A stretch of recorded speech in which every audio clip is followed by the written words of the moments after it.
Mampitombona ao aminareo anie ry havana ny fahasoavana sy ny fiadanana avy amin'ilay Andriamanitra ray sy Jesoa Kristy tompontsika. Amen.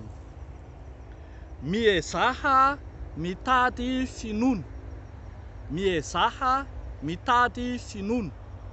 Ao amin'ny mofinainantsika anio, Timoty 2:2, ny 2:20 hatramin'ny 4:20. Miezaha mitady finoana. Alaina sary an-tsaina ilay olona tsy anasa iray izay mandeha mitety orinasa maro mitady asa, mandondom-baravarana orinasa marobe, mametraka CV etsy, mametraka CV roa mba hahazona asa.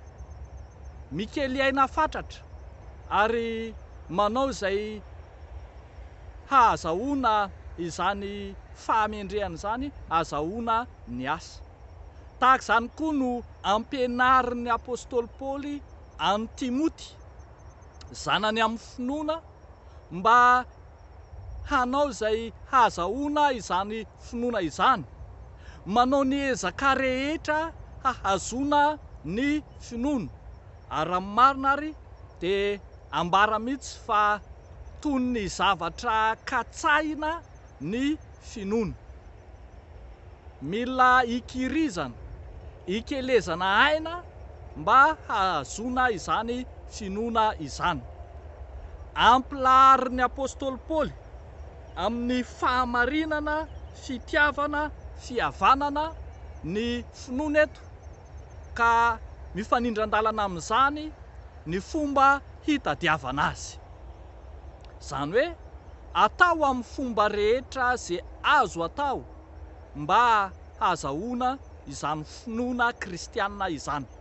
Nahoana moa no lazaina fa mila hikirizana sy hikelezana aina ny hahazahoana ny finoana? Satria ambarana eo ihany fa ny finoana no mahatonga anao ho olon-dehibe amin'ny finoana, amin'ny fanarahana an'i Kristy, ka anda ireo izay heverina fa fanontaniana adaladala na ny adaladala n'izao tontolo izao.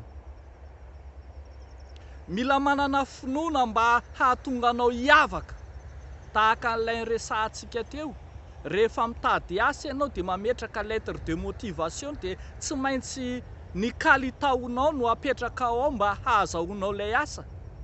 Dia tahaka izany koa mila manana ny fahamendrehana rehetra ka hiala amin'izay adaladala n'izao tontolo izao mba hahazahoana ny finoana marina. Fa ambara ihany koa fa ny finoana no ahafantarana fa matotra amin'ny fanarahana ny tompo ny olona iray, matotra amin'ny fanarahana ny tompo ka tsy manaiky ho influencen'ny izao tontolo izao fotsiny amin'ny zava-misy eo aminy, toy ny adiady sy ny fifandirana, ny fifamaliana samihafa.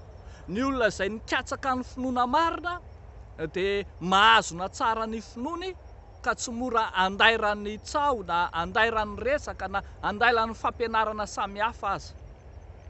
Satria nikelezana aina ny nikatsaka ilay finoana dia atao izay hahazahoana azy, ahazoana mihazona azy tsara mba tsy ho very izay rehetra efa noraisina tao amin'ny Kristy.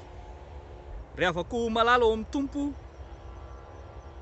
toe-po, fitondran-tena mendrika ny filazany tsara, izany no finoana ambara fahakatsahana eto.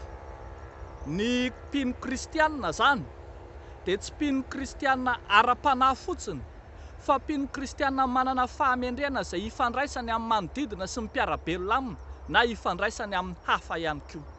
Ireny no asaina katsahana ao aorianan'izay ninontsika an'i Kristy Jesoa ho tompo sy mpamonjy, dia anjaran'ny mpino iray no mitady izay hifandraisany tsara amin'ny mpiara-belona aminy rehetra.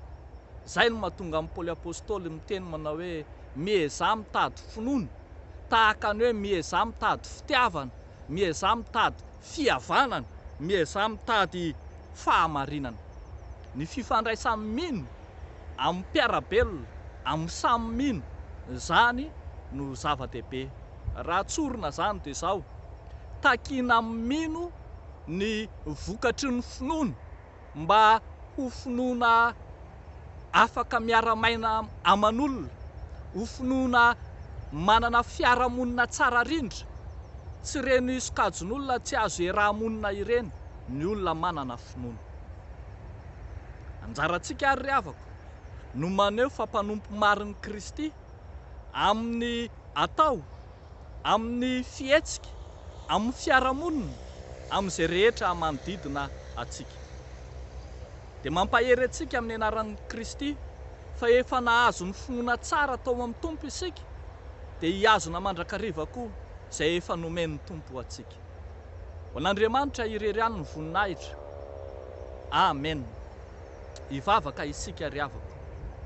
Raha eo falo misaotra anao izay no ny fitiavanao ka ampianaranao anay isan'andro ny amin'ny finoana velona, ny amin'ny finoana afaka miara-miaina, ny finoana eo anivon'ny fiarahamonina.